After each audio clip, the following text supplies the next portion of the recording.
So marami nagtatanong sa akin guys, yung asawa ko daw, bakit daw lagi naka-smile? Hindi daw ba ito marunong sumimangot? Kahit trending tignan mo yun, lagi naka-smile. Oh. Kahit saan ako mapuntang angulo, naka-smile. Oh, di ba? Naka-smile. Oh. Palagi naka-smile, kahit tutulog naka-smile. So ito, yung bagong challenge natin kasi may mga nauuso, di ba? Yung ibubulong mo lang, tapos mag-smile ba siya o hindi. Papa, may challenge ako sa'yo. Intindihin, chanto, mamano, itiru ko to, chanto. Ano, kiten eh. Kore ga daiji na koto yo. 大事なことよ。 Wakata. また Okay? じゃあ行くよ。はい。 Kokomite yun eh. はい。 Ano ka rito? Choto mati kikitay ko to, Aro. Sasampanin kita dyan. Istorbo kasi to eh.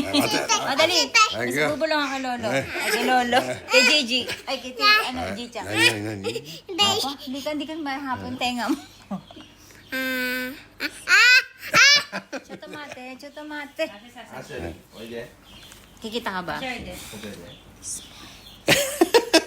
Wala pa!